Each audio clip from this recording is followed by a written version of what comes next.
تساءلون به والأرحام إن الله كان عليكم رقيبا يا أيها الذين آمنوا اتقوا الله وقولوا قولا سديدا يصلح لكم أعمالكم ويغفر لكم ذنوبكم ومن يطع الله ورسوله فقد فاز فوزا عظيما أما بعد فإن أصدق الحديث كتاب الله وخير الهدي هدي محمد صلى الله عليه وسلم وشر الأمور محدثاتها فإن كل محدثة بدعة وكل بدعة ضلالة. Ikhwatul Islam, saudaraku muslimin, para tetamu Allah rahimani wa rahimakumullah. Alhamdulillah, kita selalu bersyukur kepada Allah Subhanahu wa taala terhadap segala limpahan karunia kasih sayang yang Allah Subhanahu wa taala hadiahkan kepada kita bersama. Dan di antara nikmat yang paling indah adalah keimanan kepada Allah Subhanahu wa taala. Tinggal bagaimana kita menjaga iman yang sudah ada. Dan di antara bentuk kita menjaga iman adalah dengan selalu bersama wahyu-wahyu yang diturunkan oleh Allah Subhanahu wa taala. Dan wahyu Allah itu tertulis dan terkumpul di dalam Al-Quran dan juga di dalam hadis-hadis Rasulullah sallallahu alaihi wasallam.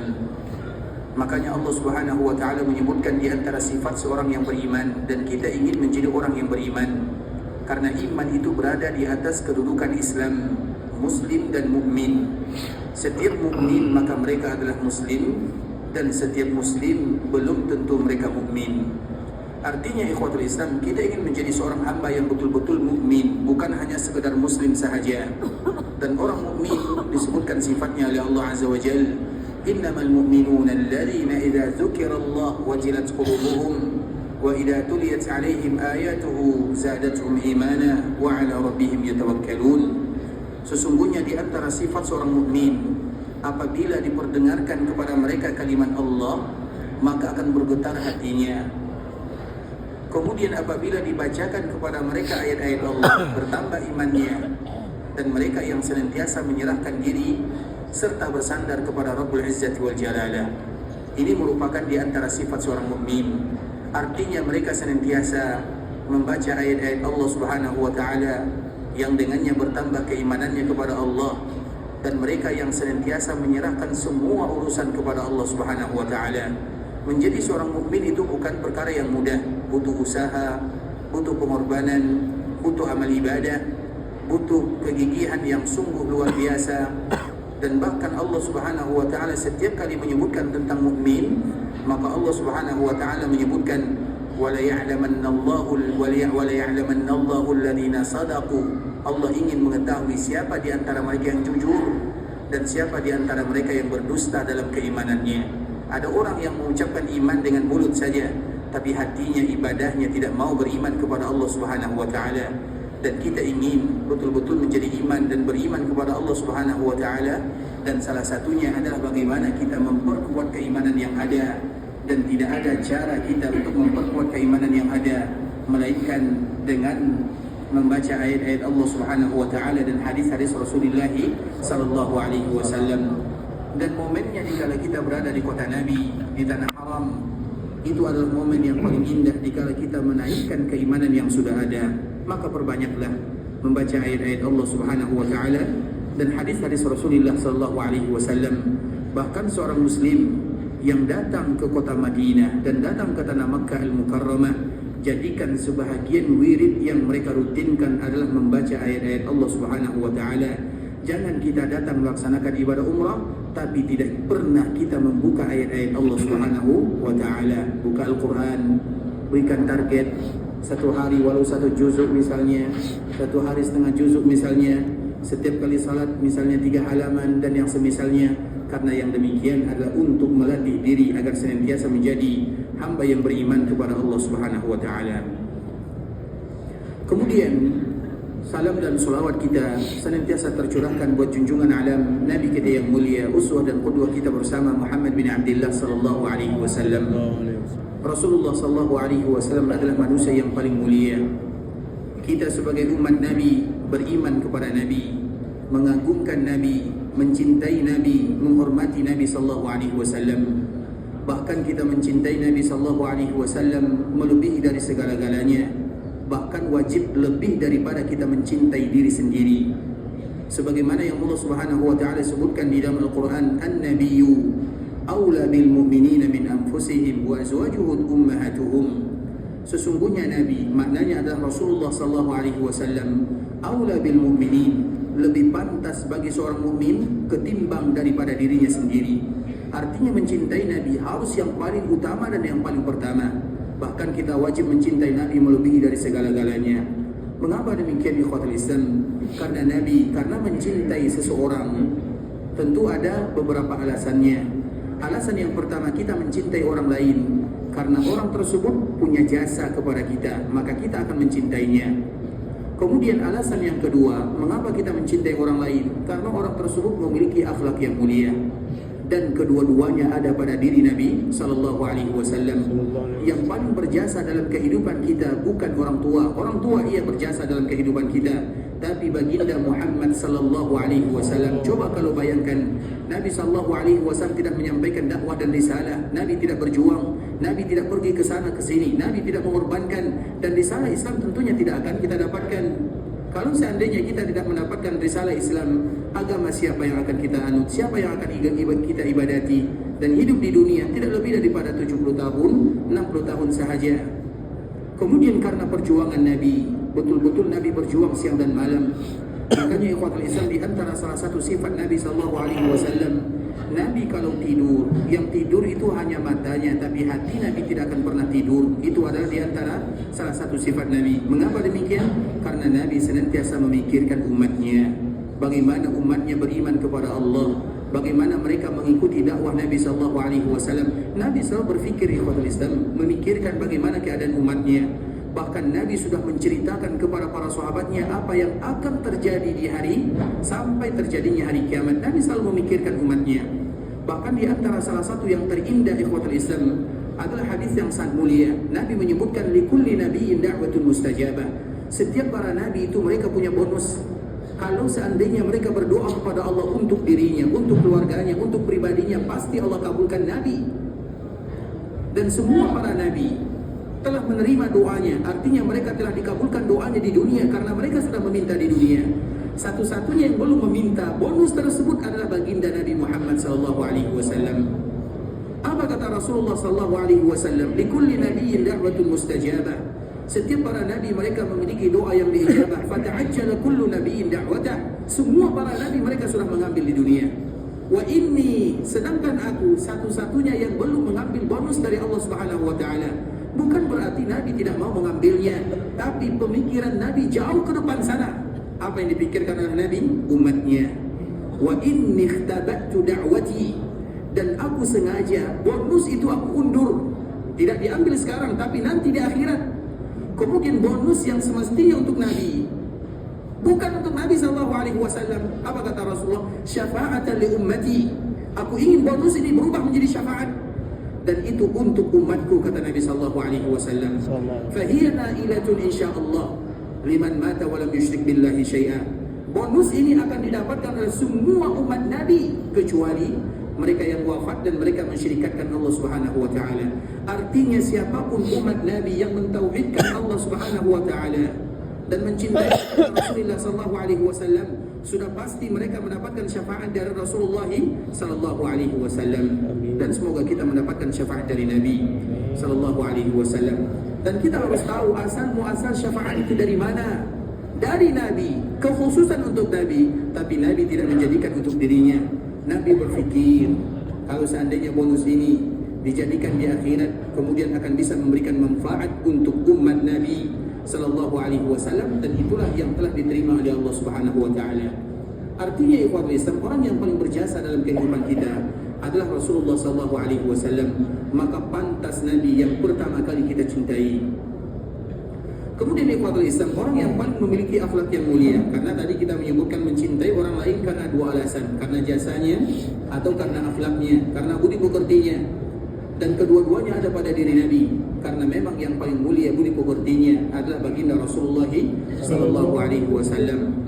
Allah Subhanahu wa taala ketika memuji para nabi, maka Allah menyebutkan sifat mereka satu persatu. Nabi Adam orang yang bertaubat, Nabi Musa orang yang paling ikhlas, Nabi Ayub orang yang paling tunduk, khusyuk berdoa beribadah. Disebutkan sifatnya satu persatu. Sedangkan ketika Allah memuji Nabi, maka Allah menyebutkan semua sifat secara mutlak. Wa innaka la'ala khuluqin azim. Apa arti wa innaka la'ala khuluqin azim? Ada yang tahu artinya? Wa innaka la'ala khuluqin azim. Artinya kalau kita terjemahkan engkau memiliki akhlak yang mulia, artinya kurang. Hampir itu tadi dijawab ya. Untung saja tidak dijawab ya. Baik.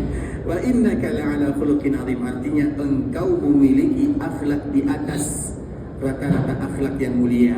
Karena ada kalimat ala. Ala itu bukan memiliki akhlak yang mulia, karena para nabi yang lain juga memiliki akhlak yang mulia dan akhlak nabi berada di atasnya. Artinya apabila ada akhlak yang mulia, nabi ada di atasnya. Wa innaka la'ala, apa arti ala? Ala, di atas. Artinya akhlak nabi itu Islam di atas rata-rata akhlak yang mulia. Misalnya kalau kita berbicara tentang orang yang bertaubat, nabi berada di atasnya. Kalau berbicara tentang orang yang khusyuk, nabi berada di atasnya. Kalau berbicara tentang keikhlasan, nabi berada di atasnya. Bukan sama. Tapi Allah menyebutkan wa innaka la'ala khuluqin azim. Ini akhlak, standar akhlak, nabi berada di atasnya. Itulah makna daripada kalimat wa innaka la'ala khuluqin azim. Karena kalau memiliki bukan ala, memiliki itu memiliki, mempunyai. Laka khuluq itu artinya punya akhlak. Engkau punya akhlak yang mulia, itu maknanya. Tapi firman Allah adalah yang terbaik. Wa innaka la'ala, bukan punya, tapi standarnya di atas rata-rata. Artinya agar kita tahu bagaimana kemuliaan baginda Rasulullah sallallahu alaihi wasallam, sehingga tidak ada alasan bagi kaum muslimin kecuali menjadikan Nabi sallallahu alaihi wasallam cinta pertamanya. Maka kewajiban kita bersama untuk selalu bersama baginda Rasulullah sallallahu alaihi wasallam, terkhusus di dalam salam dan selawat yang selalu terucap dalam lisan dan lidah kita. Allahumma salli ala Muhammad wa ala ahli baitihi wa ala azwajihi wa dhurriyyatihi kama sallaita ala Ibrahim wa ala ali Ibrahim innaka Hamidum Majid. Allahumma barik ala Muhammad wa ala ahli baitihi wa ala azwajihi wa dhurriyyatihi kama barakta ala Ibrahim wa ala ali Ibrahim innaka Hamidum Majid. Ikhwatul Islam, saudara kaum muslimin, para tetamu Allah rahimani wa rahimakumullah. Pada kesempatan kali ini kita akan melanjutkan pembahasan masih berkaitan dengan kota Madinah. Karena memang di antara salah satu nama kota Madinah adalah Baitur Rasul sallallahu alaihi wasallam. Baitun itu artinya rumah. Karena memang ini adalah rumah Nabi sallallahu alaihi wasallam. Jadi secara umum kota Madinah itu dinamakan dengan rumah Nabi. Sebagaimana juga disebutkan dengan Baladur Rasul, kampung halaman Nabi sallallahu alaihi wasallam, sebagaimana juga disebut dengan Ardullah, bumi Allah Subhanahu wa taala. Semua yang ada di dunia itu milik Allah Subhanahu wa taala. Tapi dikhususkan Madinah dengan kalimat Ardullah untuk mengkhususkan bagaimana kemuliaan yang dimiliki oleh kota Madinah, dan salah satunya adalah Nabi sallallahu alaihi wasallam mewajibkan kita umatnya untuk mencintai apapun yang dicintai oleh Rasulullah sallallahu alaihi wasallam, dan salah satu yang dicintai oleh Nabi adalah kota Madinah. Maka wajib hukumnya bagi umat Nabi untuk mencintai kota Madinah, kota yang dicintai oleh Rasulullah sallallahu alaihi wasallam, sehingga dengannya pula Madinah disebut dengan Al-Habibah atau Al-Habbah atau Al-Mahbubah, diambil dari kalimat-kalimat hubbun dan bisa dirubah menjadi berbagai macam kata. Karena kalimat hubbun ini diambil kalimat Madinah lebih daripada 5 kata dari kalimat hubbun saja, yang semua maknanya tertuju kepada Al-Habibah, yaitu daerah yang wajib dicintai oleh kaum muslimin. Karena dikala Nabi sallallahu alaihi wasallam pertama kali datang ke sini, Madinah itu adalah daerah yang tidak dihuni atau tidak diinginkan oleh orang untuk menghuninya. Karena dia adalah daerah yang penuh dengan wabah penyakit, daerah yang tidak menghasilkan, daerah yang fakir, dan semuanya mulai berubah ketika Nabi sallallahu alaihi wasallam berada di kota Madinah. Makanya ketika Nabi sallallahu alaihi wasallam sampai di Madinah, Nabi sallallahu alaihi wasallam berdoa kepada Allah Subhanahu wa taala. Hadis yang dikeluarkan oleh Imam Bukhari dan Imam Muslim, Allahumma habbib ilaina al-Madinah. Ya Allah, tanamkan di dalam hati kami ini dan juga di dalam hati seluruh kaum muslimin agar mereka mencintai kota Madinah ka hubbina Makkah, sebagaimana kami mencintai kota Makkah. Karena Makkah itu ikhwatul Islam, cinta kita kepada Makkah adalah bagian daripada fitrah. Cinta kita kepada kota Makkah adalah bagian daripada fitrah. Bahkan Bahkan sebelum Nabi diutus menjadi Nabi dan menjadi Rasul, orang-orang Quraisy mereka sangat mengagungkan Makkah Al-Mukarramah. Padahal mereka tidak beriman kepada Allah Subhanahu wa taala. Bahkan sebelum zamannya Quraisy, mereka juga mengagungkan Makkah Al-Mukarramah. Sehingga tidak ada di antara kaum muslimin atau bukan orang yang muslim mereka mengganggu kehormatan Makkah Al-Mukarramah. Tidak ada di antara mereka yang sengaja untuk meruntuhkan keharuman Makkah Al-Mukarramah. Mengapa demikian ikhwatul Islam? Karena cinta Makkah itu adalah bagian daripada fitrah, dan itu adalah hasil daripada doa Nabi Ibrahim dikala beliau meninggalkan anak dan istrinya di sana. Allah Subhanahu wa taala menceritakan doanya, Rabbana inni askantu min dzurriyyati biwadin. Ya Allah, kalimat Rabbana, makanya di Al-Qur'an ikhwatul Islam disebutkan oleh para ulama, kalau kita berdoa kepada Allah Subhanahu wa taala tidak ada kalimat iyanya. Ya, apa arti ya? Wahai. Biasanya di Al-Qur'an itu ikhwatul Islam Rabbi, tidak ada kalimat ya Rabbi atau tidak ada kalimat ya Rabbana, langsung diawali dengan kalimat Rabbana. Kenapa demikian? Karena biasanya kalimat iya, apa arti ya? Wahai, duhai, itu biasanya adalah panggilan untuk orang-orang yang jauh. Wahai fulan, biasanya dia tidak dekat dari kita. Wahai fulan, kesini dulu. Wahai, kalimat wahai itu ketika kita memanggil yang jauh, dan Allah adalah zat yang maha dekat. Dikala kita meminta kepada Allah, Allah sangat dekat dengan hambanya. Sehingga di dalam Al-Quran tidak akan kita temukan ya Rabb, tapi ditemukan dengan Rabb saja. Rabbil firli, Rabbana inni askantu. Maka dikala kita berdoa kepada Allah Subhanahu wa taala juga mengucapkan kalimat-kalimat yang sama. Kalimat iyanya dihilangkan. Nabi Ibrahim disebutkan oleh Allah Subhanahu wa taala, Rabbana, wahai Rabb kami, Rabbana inni askantu min dzurriyyati. Sesungguhnya aku meletakkan keluargaku, keturunanku biwadin, di sebuah wadin. Sehingga dari kalimat ini, di antara salah satu nama Makkah adalah wadin. Wadin itu artinya lembah, karena memang tempat yang di sana akan menjadi tempat kelahiran Nabi sallallahu alaihi wasallam di antara bebukitan. Dan kita tahu bagaimana keadaan Makkah Al-Mukarramah tidak sama dengan Madinah. Kalau Madinah ini hukum asalnya datar-datar saja, sedangkan Makkah tidak demikian, karena disebut dengan wadi. Wadi itu berarti tempatnya yang tidak datar, ada bukit-bukitannya. Kemudian Allah menyebutkan, Inni askantu min dzurriyyati biwadin ghairi dzi zar'in 'inda baitikal muharram. Ya Allah, aku meletakkan keluargaku di sini. Kemudian Allah Subhanahu wa taala menceritakan di antara doa Nabi Ibrahim. Apa doa Nabi Ibrahim setelah beliau berjuang mengabulkan, atau beliau berjuang dalam keluarganya, atau berjuang dalam agama Allah Subhanahu wa taala? Maka beliau berdoa di sana, faj'al af'idatan minan nasi tahwi ilaihim. Ya Allah, jadikan hati manusia condong ke sini, sehingga siapapun manusia setelah lahirnya atau setelah diutusnya Nabi Ibrahim, setelah diangkat bangunan Ka'bah, kecuali ada kecintaan untuk datang ke tanah Makkah Al-Mukarramah. Hanya saja perbezaannya, yang tidak beriman kepada Allah tidak boleh memasukinya sampai mereka beriman, sedangkan mereka yang beriman kepada Allah Subhanahu wa taala diizinkan untuk memasukinya. Itu saja perbezaannya setelah diutusnya baginda Rasulullah sallallahu alaihi wasallam. Makanya ikhwatul Islam, mencintai Makkah itu adalah bagian daripada fitrah. Siapapun itu ikhwatul Islam, pasti ada kecintaan mereka ke Makkah Al-Mukarramah. Ada salah satu kisah yang menarik ikhwatul Islam.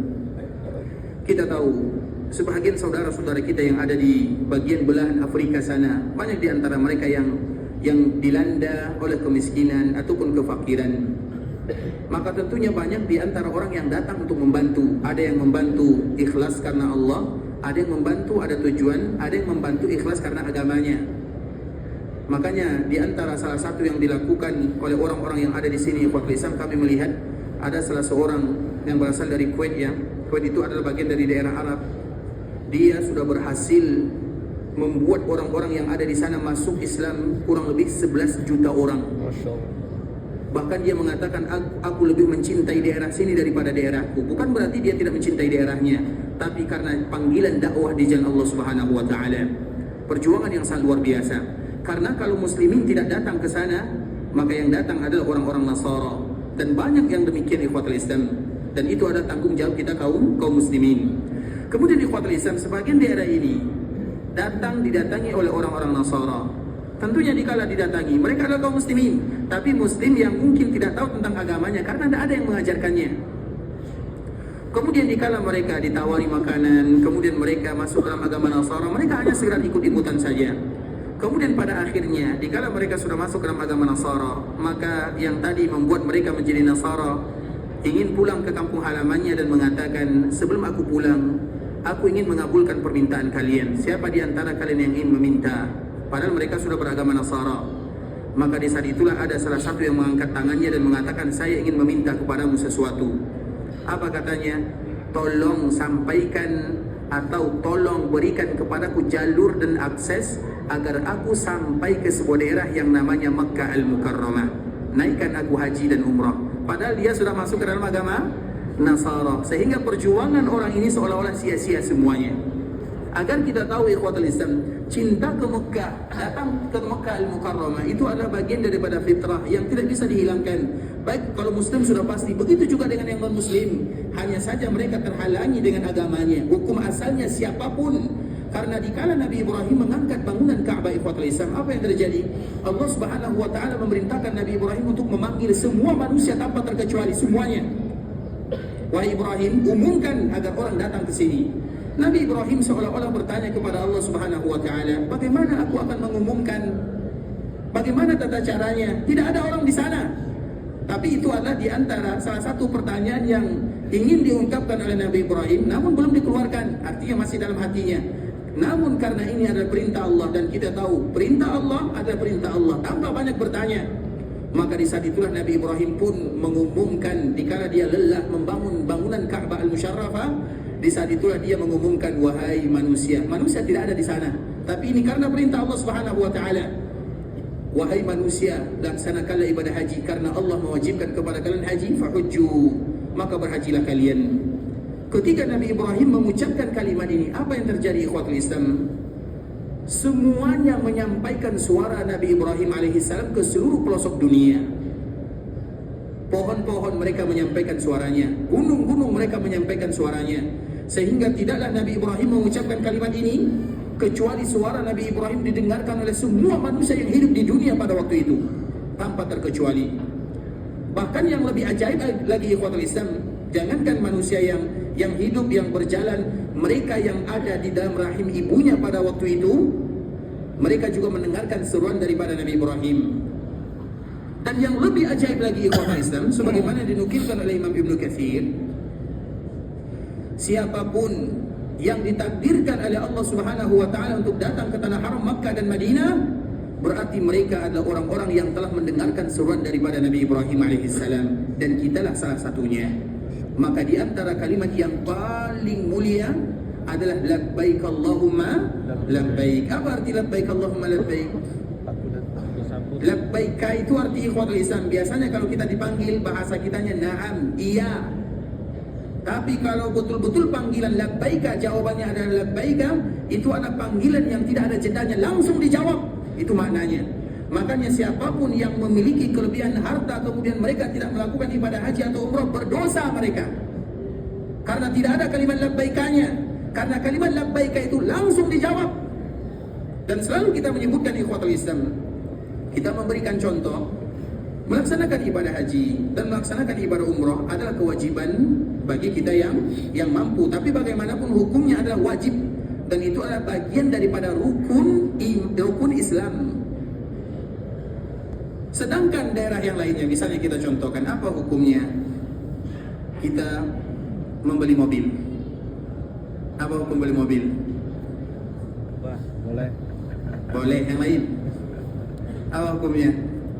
Beli mobil, apa hukumnya? Beli mobil, beli kendaraan yang lain, baik itu kereta ataupun sepeda motor ataupun yang lainnya, apa hukumnya? Boleh. Wajib atau boleh? Harus. Boleh saja, boleh. Tapi kalau haji dan umrah apa hukumnya? Wajib. Berarti mana yang harus kita dahulukan, beli mobil atau haji dan umrah? Dan betapa banyak kaum muslimin mereka yang sudah punya kendaraan namun mereka belum berangkat melaksanakan ibadah haji dan umrah. Mana kalimat labbaikanya? Makanya kita bersyukur ikhwatul Islam, dikala kita berada di sini, berarti kita ini adalah orang-orang yang telah mendengarkan seruan daripada Nabi Ibrahim alaihi salam. Bersyukur kita kepada Allah, sehingga Nabi sallallahu alaihi wasallam menyebutkan sesungguhnya yang paling mulia dalam ibadah haji dan umrah itu ada dua, dan salah satunya adalah kalimat ini, labbaik Allahumma labbaik. Dan orang yang melaksanakan ibadah umrah diawali dikala mereka berada di miqat atau sejajar dengan miqat, mereka mulai mengucapkannya. Diakhiri ketika mereka sudah melihat Ka'bah al-Musyarrafah, habis waktunya. Makanya kita tidak akan menemukan orang yang sedang tawaf mereka mengucapkan labbaik Allahumma labbaik. Dikala orang sa'i, pernah tidak kita mendengarkan ada orang yang mengucapkan kalimat ini? Tidak, karena waktunya sudah habis. Waktunya itu hanya dari miqat sampai kita melihat Ka'bah al-Musyarrafah. Itu bagi orang yang melaksanakan ibadah umrah. Sedangkan bagi orang yang melaksanakan ibadah haji, waktunya dari mereka berada di miqat, walaupun terjadi perbezaan antara satu haji dengan yang lainnya, sampai nanti mereka melontar jamarat kubra, yaitu pada tanggal 10-nya. Kalau mereka sudah melontar, baru mereka berhenti mengucapkan kalimat labbaika. Dan kalimat ini adalah kalimat yang paling dicintai oleh Allah Subhanahu wa taala. Maka dianjurkan bagi kaum muslimin, terutama bagi kita yang ingin berangkat ke Mekah, ikhwatul Islam, karena berangkat di Mekah itu alhamdulillah diberikan kemudahan oleh Allah Azza wa Jalla. Namun di balik kemudahan itu banyak fitnahnya.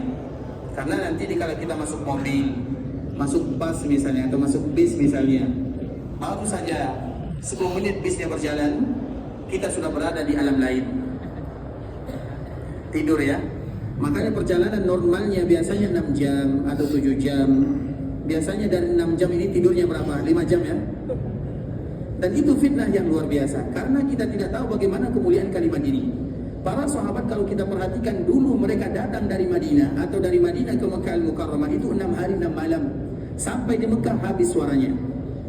Karena mengucapkan kalimat labbaik Allahumma labbaik. Kita cuma 6 jam. Ada lagi yang lebih singkat, 2 jam sahaja. 2 jam di kereta, pakai kereta cepat jet lain ya, pakai kereta, tidurnya 3 jam. Kapan lagi waktu kita akan mengucapkan kalimat ini?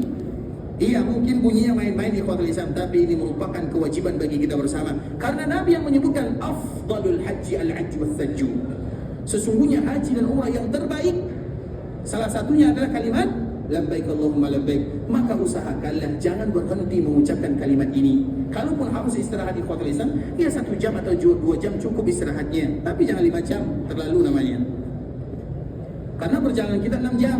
Kemudian apa lagi? Makanya mengucapkannya slow, santai, agar kita selalu sampai di Mekah dimudahkan. Bangun langsung kita mengucapkan labbaik Allahumma labbaik, labbaik la syarika laka labbaik.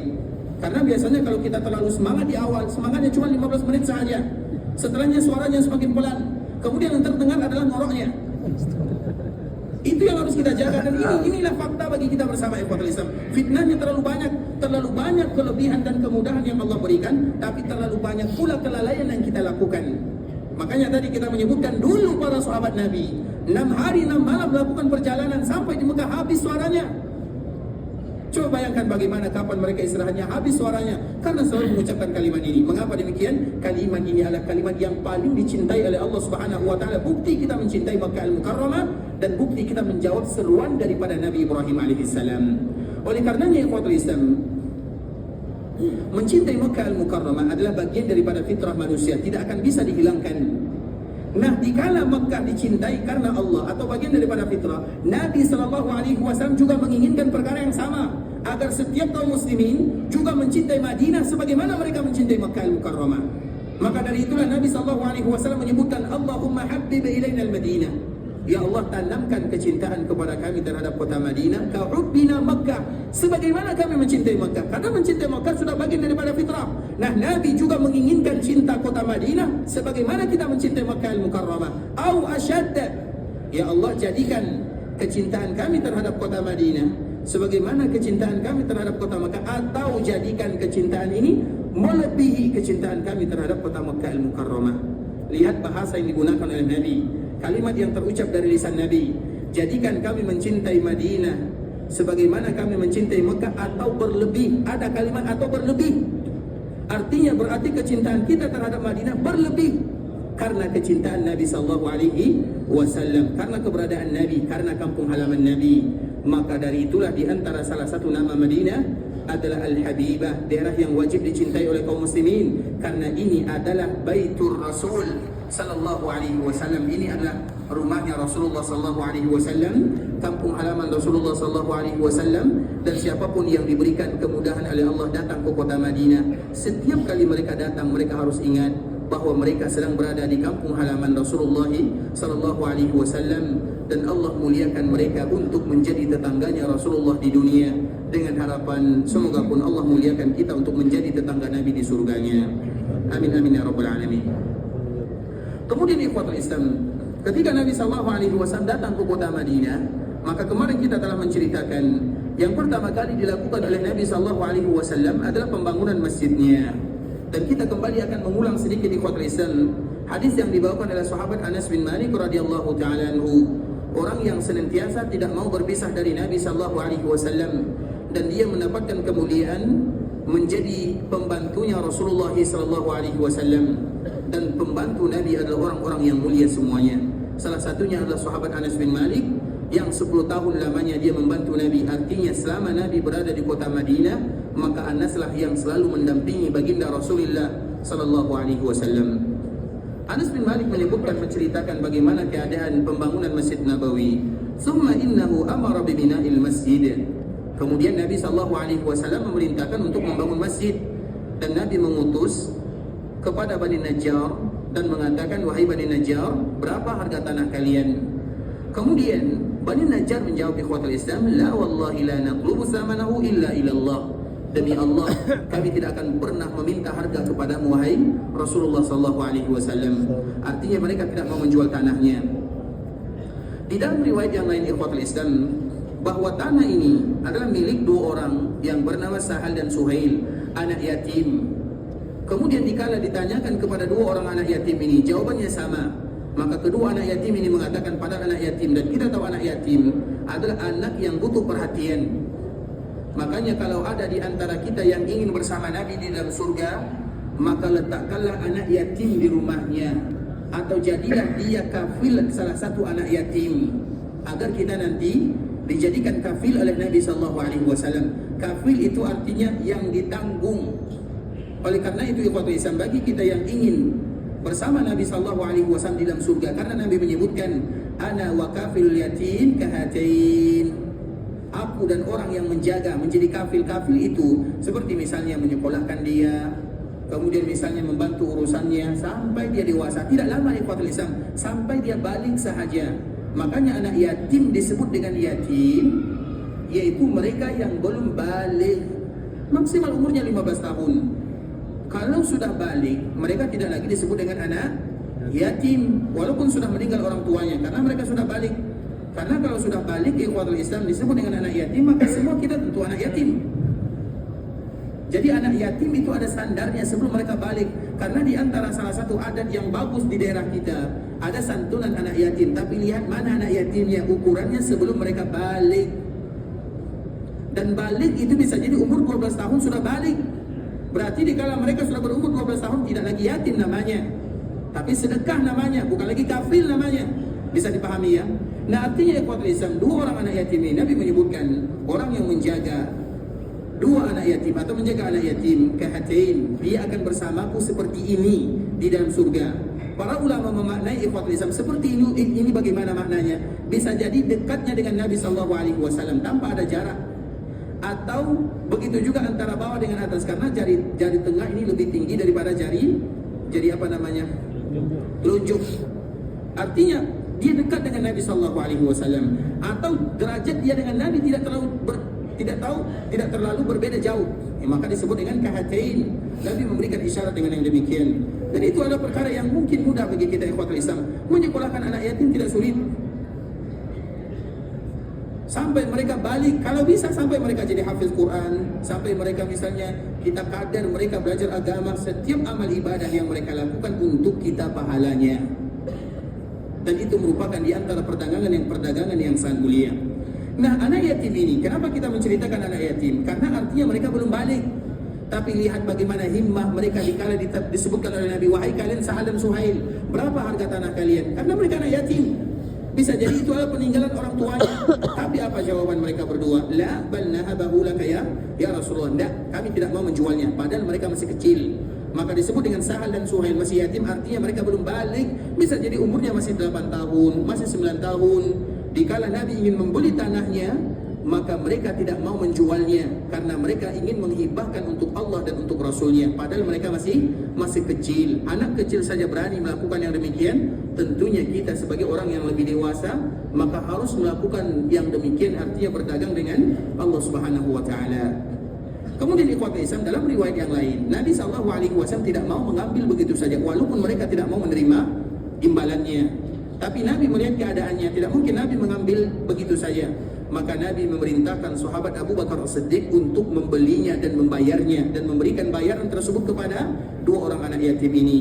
Sehingga siapapun yang salat di Masjid Nabawi, maka semua kita berhutang kepada salah seorang sahabat yang bernama Abu Bakar As-Siddiq radhiyallahu ta'ala anhu, karena ini ada tanah yang dia beli.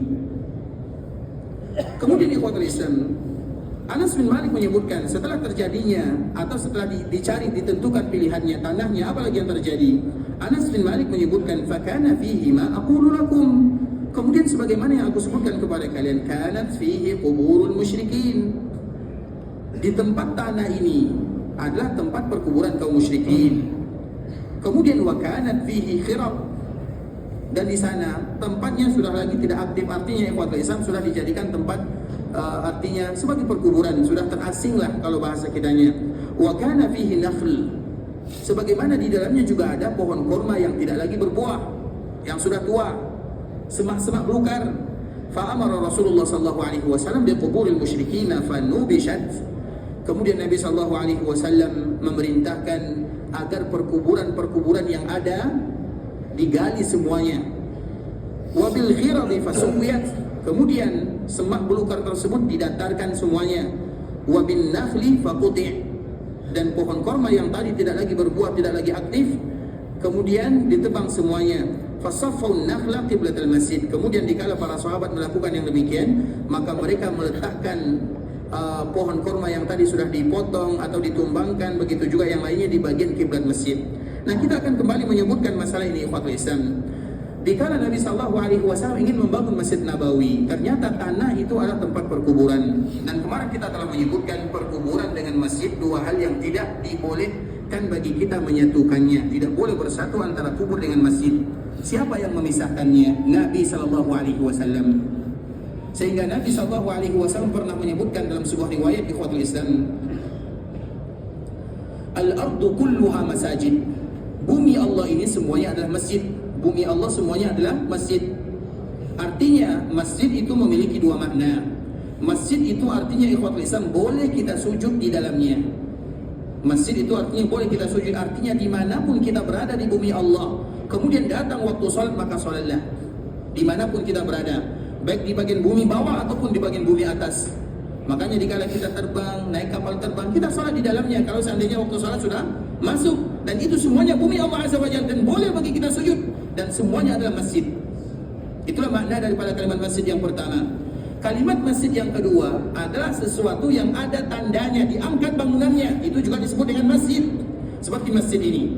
Jadi masjid itu memiliki 2 makna. Masjid itu bukan hanya yang ada bangunannya, semua bumi Allah adalah masjid. Artinya boleh kita jadikan tempat sujud, karena kalimat masjid diambil dari kata-kata sajadah. Sajadah itu artinya adalah sujud. Kemudian ditambah mim. Mim itu biasanya bisa jadi alat, bisa jadi tempat. Masjid tempat kita bersujud. Di mana tempat kita bersujud? Dimanapun. Itu makna yang pertama secara umum. Artinya bumi Allah semuanya adalah masjid. Dan makna yang kedua, tempatnya seperti masjid yang kita bangun. Makanya Allah Subhanahu wa taala menyebutkan fi buyutin, di rumah, azinallahu an turfa, di rumah yang Allah Subhanahu wa taala mengizinkan bagi kita untuk mengangkat. Apa makna an turfa? Turfa itu artinya dibuat bangunan. Karena kalau kita perhatikan dulu ikhwatul Islam, Nabi membangun Masjid Quba. Berapa hari Nabi membangun Masjid Quba? 4 hari. Pembangunan Masjid Quba itu ikhwatul Islam, coba kita bayangkan, membangun masjid, kita membangun masjid 4 hari. Apa yang sudah selesai dalam 4 hari? Dinding. Garisnya pun belum selesai. Kalau di zaman kita membangun masjid dalam 4 hari, apa yang selesai? Garisnya pun belum selesai. Artinya ini tiangnya di mana, itu tiangnya di mana, belum selesai. Tapi Nabi selesai membangun Masjid Quba dalam waktu 4 hari. Karena masjid itu yang penting tandanya, ini tanahnya, kemudian dikasih tanda, selesai, itu masjid namanya. Makanya tidak ada dindingnya, tidak ada atapnya, selesai. Nanti baru kalau ada rezeki. Makanya Allah menyebutkan anturfa, Allah izinkan untuk diangkat. Apa makna diangkat? Diangkat itu artinya dibikin dindingnya. Berarti kalau ada masjid yang tidak ada dindingnya, boleh disebut dengan masjid atau tidak? Boleh. Silakan, tidak menjadi masalah. Makanya tadi kita menyebutkan sebahagian daerah di saudara-saudara kita yang ada di, yang mungkin agak sedikit kurang daripada dunianya, masjid mereka itu hanya sekedar garis saja, batu bata disusun di bawahnya, selesai. Tidak ada dindingnya, tidak ada atapnya, tapi mereka memakmurkan rumah Allah Azza wa Jalla. Karena semuanya disebut dengan masjid. Maka kalimat masjid itu maknanya. Yang pertama, bumi Allah, al-ardu kulluha masajid. Bumi Allah semuanya masjid, baik masjid yang ada bangunannya atau tempat yang bisa dijadikan ibadah kepada Allah Subhanahu wa taala. Maka kalau kita safar, kemudian tidak ada masjid, berhenti kita di sana, salat dimanapun, maka itu disebut dengan masjid. Itu makna masjid. Artinya boleh bagi kita sujud. Yang kedua, atau kecuali dua, Nabi menyebutkan bumi Allah semuanya adalah masjid kecuali dua. Apa yang kecuali ini? Yang pertama, tempat kita buang hajat, tidak boleh dijadikan masjid. Tidak boleh kita sujud di sana. Baik makna yang pertama atau makna yang kedua. Dan yang kedua adalah perkuburan. Tidak boleh kita sujud di sana dan tidak boleh kita jadikan masjid. Bisa dipahami makna daripada hadis Nabi sallallahu alaihi wasallam. Artinya bumi Allah semuanya adalah masjid kecuali dua. Yang pertama adalah tempat kita buang hajat, tandas, WC, toilet, apapun namanya. Dan yang kedua adalah perkuburan. Maka dua tempat ini tidak boleh dijadikan masjid. Baik itu dibangun ataupun kita sujud, tidak boleh di sana. Makanya perkuburan yang dibangun sebagai masjid atau seperti masjid itu dilarang oleh Nabi sallallahu alaihi wasallam. Siapa yang melarangnya? Baginda Muhammad sallallahu alaihi wasallam, bukan orang lain. Sehingga Ali bin Abi Thalib dari Abi Hayyaj. Abi Hayyaj ini pernah meriwayatkan di ikhwatul Islam, dia diutus oleh Ali bin Abi Thalib, tentunya di zaman Ali bin Abi Thalib. Kemudian Ali berpesan kepadanya, "Ala ab'atsuka, maukah aku mengutus dirimu pergi ke sebuah tempat atau sebuah daerah yang dulu Nabi juga mengutusku di daerah tersebut, dan Nabi berpesan kepadaku sebagaimana aku berpesan kepadamu." Apa pesan Nabi sallallahu alaihi wasallam kepada Ali? Dan apa pesan Ali kepada Abil Hayyaj? Sama. Dan di antara salah satunya, tidak ada perkuburan yang dibangun. Membangun perkuburan itu bukan tradisi kaum muslimin. Nabi SAW yang melarangnya. Apalagi dibangun pembangunan seperti masjid, ada lampu di dalamnya, ada kubahnya. Ingat ikhwatul Islam, yang melarang adalah baginda Nabi SAW. Maka Nabi SAW menyebutkan al-ardu kulluha masajid. Bumi Allah semuanya adalah masjid kecuali dua. Artinya yang dua tempat ini tidak boleh dibangun. Bisa dipahami ikhwatul Islam? Makanya kalau kita pernah melihat perkataan para ulama ikhwatul Islam, dan yang lebih parah, bukan yang lebih parah ya, yang ekstrim, yang lebih kuat, yang lebih ditekankan, kalau kita lihat Imam Syafi'i rahimahullahu ta'ala, Imam Syafi'i jangankan membangunnya, tanahnya saja Imam Syafi'i larang.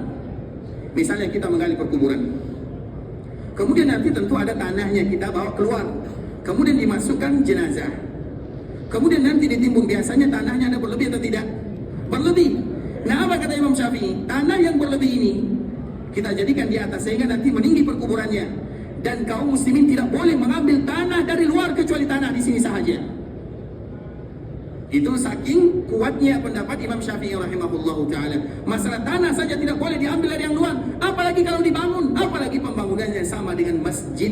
Makanya Allah menyebutkan al-ardu kulluha masajid. Bumi Allah semuanya masjid kecuali dua. Yang pertama adalah tempat kita buang hajat, yang kedua adalah perkuburan.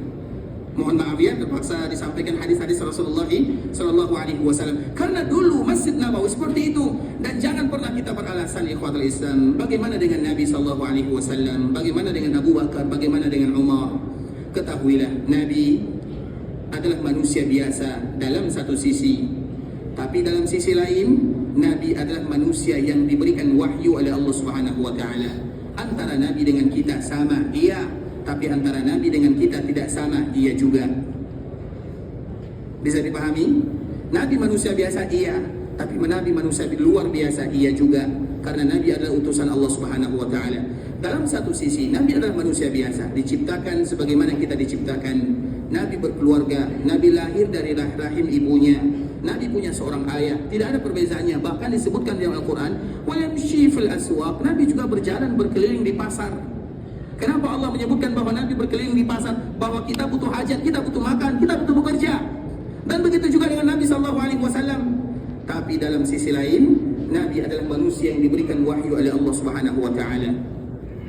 Nabi diberikan kekhususan, Nabi diberikan kelebihan, banyak kelebihan Nabi SAW.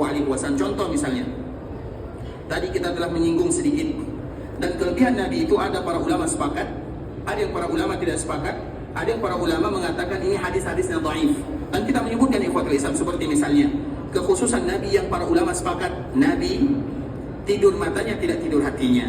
Artinya walau Nabi tidur, tapi hati Nabi tidak akan pernah tidur untuk selama-lamanya. Kemudian ini sepakat para ulama kekhususan untuk Nabi SAW. Di antara kekhususan Nabi yang lain, Nabi bisa melihat di belakang sebagaimana Nabi bisa melihat di depan. Kita bisa atau tidak? Makanya para sahabat jika mereka salat di belakang Nabi, apapun yang mereka lakukan, bahkan apapun yang mereka ucapkan, Nabi tahu.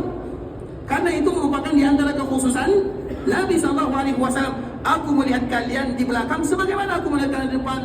Makanya kalau terjadi kesalahan di kala para sahabat mereka salat, langsung Nabi salam ke kanan, salam ke kiri, maka Nabi akan menegurnya. Karena itu kekhususan dari Allah Azza wa Jalla. Nah, kekhususan seperti ini disepakati oleh para ulama karena hadisnya kuat. Ada lagi kekhususan yang tidak disepakati oleh para ulama. Ada yang menyebutkan hadisnya kuat, ada yang menyebutkan hadisnya tidak kuat. Contohnya apa? Nabi lahir dalam keadaan al-maftun. Maftun itu sudah disunat. Bisa jadi ditafsirkan karena memang itu tradisi kampung halaman Nabi SAW, atau betul-betul Nabi SAW lahir dalam keadaan sudah bersih karena Nabi orang yang sempurna. Tapi tidak disepakati. Kalau tidak disepakati juga tidak menjadi masalah. Kemudian ada kekhususan Nabi SAW yang para ulama mengatakan bahwa hadis-hadis ini adalah hadis-hadis yang lemah, tapi itu juga termasuk kekhususan Nabi. Seperti misalnya Nabi pernah buang hajat, atau misalnya buang air kecil. Buang air kecil itu ikhwatul Islam hukum asalnya adalah duduk. Pernah tidak kita mendengar Nabi SAW buang air kecil di kala Nabi berdiri? Pernah atau tidak? Pernah. Tapi boleh tidak kita buang air kecil dalam keadaan berdiri? Boleh atau tidak? Boleh atau tidak? Betul, ini boleh, tapi faktanya apa? Makruh. Kenapa demikian ikhwatul Islam? Kenapa Nabi berdiri? Karena semua yang keluar dari Nabi SAW langsung dimakan oleh tanah. Bisa dipahami? Semua yang keluar dari Nabi SAW langsung dimakan oleh tanah. Itu kekhususan untuk Nabi. Kalau kita, makanya kita kalau buang hajat atau buang air kecil, kita berhati-hati sekali. Karena tidak dimakan oleh tanah, bisa jadi mengenai kita, maka najis hukumnya. Paham atau tidak sampai di sini? Contoh yang lain misalnya Nabi SAW tidak pernah dihinggapi oleh Zubabah. Apa arti Zubabah? Lalat, Zubabah. Zubabah itu tidak pernah menyentuh Nabi SAW. Karena Nabi tentunya itu ada di antara bentuk kekhususan Nabi SAW. Hanya saja para ulama tinggal membahas ini hadisnya kuat atau tidak. Itu adalah urusan ulama-ulama yang berkecimpung dalam dunia hadis. Artinya ikhwatul Islam, Nabi dalam satu sisi manusia biasa, iya, tapi dalam satu sisi Nabi adalah hamba yang paling mulia, diberikan kekhususan oleh Allah Subhanahu wa taala. Apa salah satu kekhususannya? Salah satu kekhususan Nabi di mana Nabi wafat, di situ Nabi dikuburkan, tidak boleh dipisahkan, dipindahkan, sekejengkal pun tidak boleh dipindahkan. Makanya dikala kita bertanya, Ustaz, tadi kita menyebutkan bahwa antara masjid dengan perkuburan dipisahkan, iya, lantas bagaimana dengan perkuburan Nabi? Ingat ikhwatul Islam, yang pertama Nabi tidak pernah dikuburkan di dalam masjid, tapi Nabi dikuburkan di rumah ibunda Aisyah. Karena Nabi wafat di mana? Nabi wafat di kamar ibunda kita Aisyah, di pangkuan Aisyah radhiyallahu anha. Makanya ibunda Aisyah menyebutkan, inna min ni'amillahi alayya, di antara nikmat yang Allah berikan kepadaku, yang pertama Nabi wafat di rumahku, di kamarku, yang kedua di hariku, yang ketiga di pangkuanku. Artinya Nabi berada di pangkuan ibunda Aisyah. Di saat itulah Nabi wafat, menghembuskan nafas terakhirnya ketika Nabi mengucapkan inna lil mauti sakarat al-hikmi ma'alladhina an'ama Allahu 'alaihim minan nabiyyin was-siddiqin wasyuhada'i was-salihin wa hasuna ulaika rafiqa. Nabi pun fir rafiqil a'la, fir rafiqil a'la, fir rafiqil a'la. Dikala Nabi selesai mengucapkan kalimat ini, maka tangan Nabi seperti ini. Ketika tangan Nabi seperti ini selesai mengucapkan fir rafiqil a'la yang ketiga kalinya, maka tangan Nabi terjatuh dan Nabi SAW menghembuskan nafas terakhir, meninggalkan dunia untuk kita, atau meninggalkan dunia selama-lamanya, dan beliau berada di pangkuan ibunda Aisyah radhiyallahu taala anha. Di mana? Di kamarnya.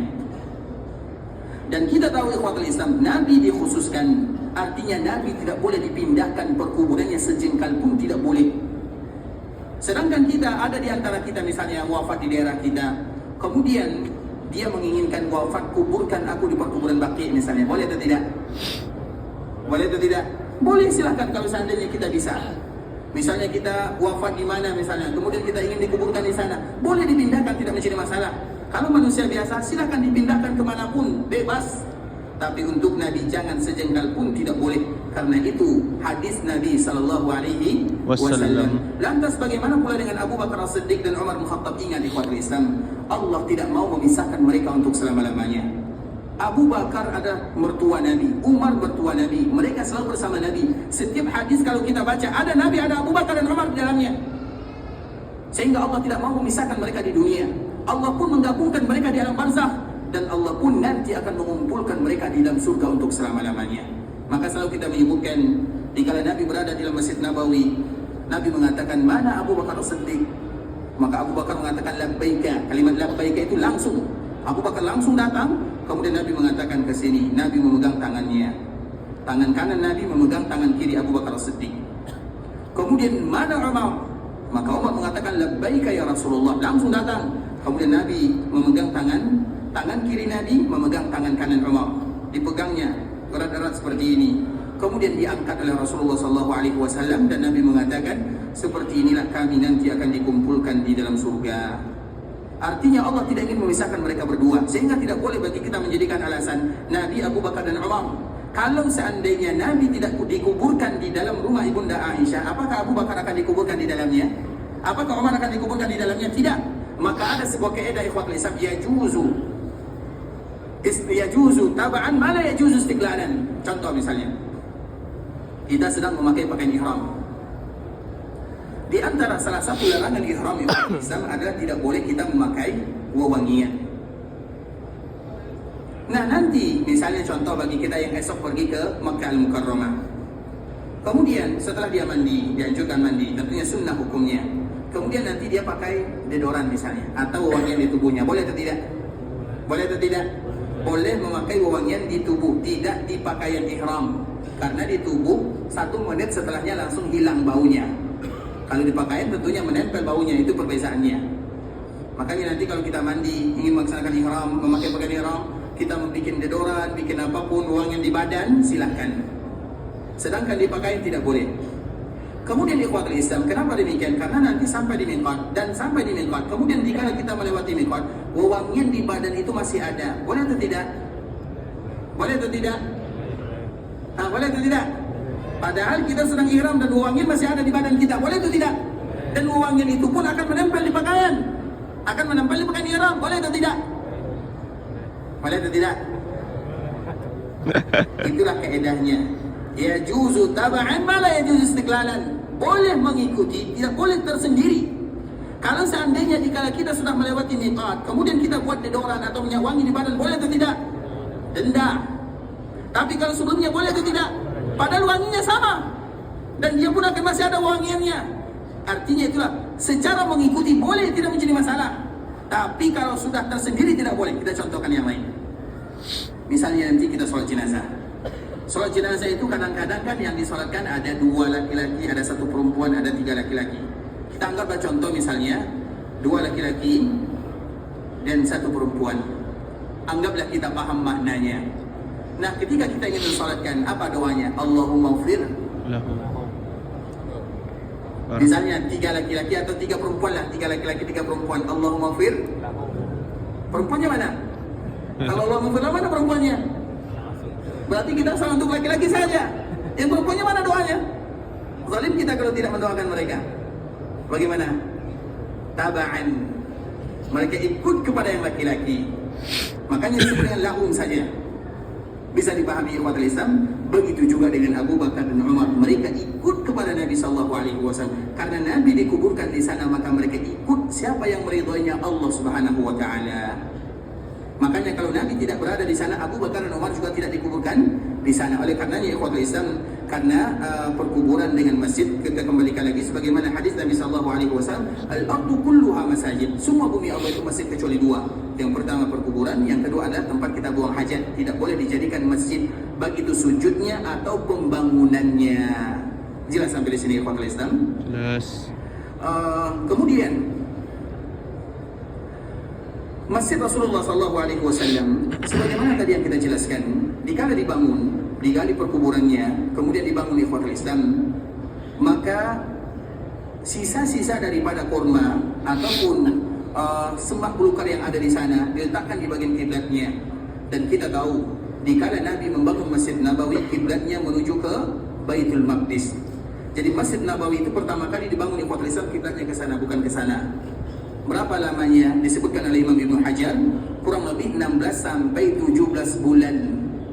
Setelah 16 atau 17 bulan, baru kiblat kita menuju ke sana. Apa makna yang ada di dalamnya? Banyak sekali ikhwatul Islam. Salah satunya adalah rumah Nabi sallallahu alaihi wasallam.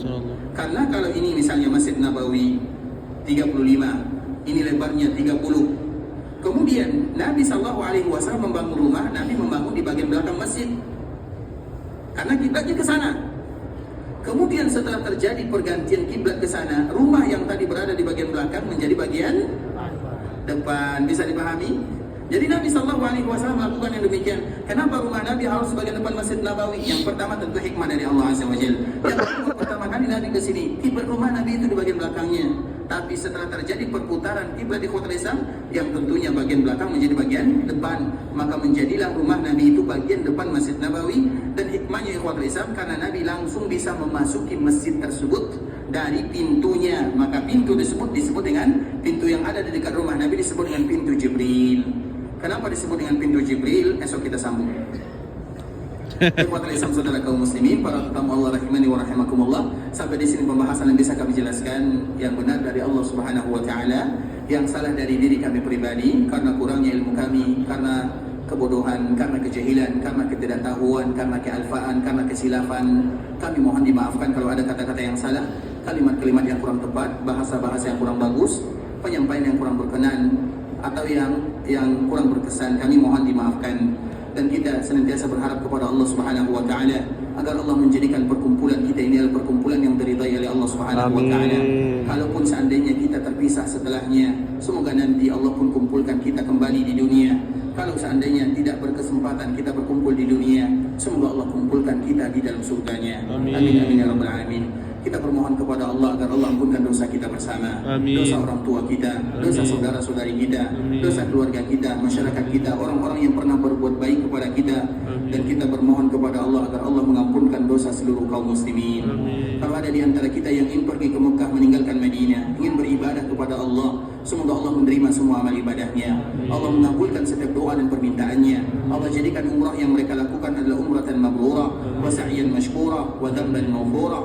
Kalau ada di antara kita yang ingin meninggalkan tanah haram Makkah dan Madinah, ingin pulang ke kampung halamannya, semoga Allah memberikan kemudahan dalam perjalanannya.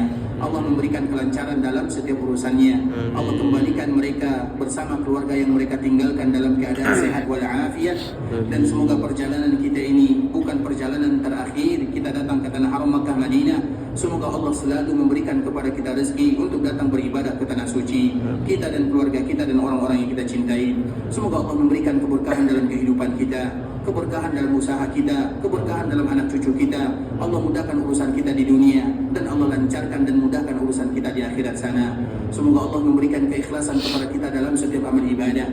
Allah memberikan kepada kita istiqamah dalam agama, dan Allah tutup usia kita dengan kalimat la ilaha illallah, dan diberikan kepada kita husnul khatimah. Amin amin ya rabbal alamin. Kita tutup dengan doa kafaratul majlis. Subhanakallahumma bihamdika asyhadu an la ilaha illa ant, astaghfiruka wa atubu ilaik. Wa sallallahu wa sallim ala nabiyyina wa habibina wa khalilina wa sayyidina Muhammadin wa ala alihi wa sahbihi wa sallam tasliman katsira. Assalamualaikum warahmatullahi wabarakatuh. Waalaikumsalam warahmatullahi wabarakatuh.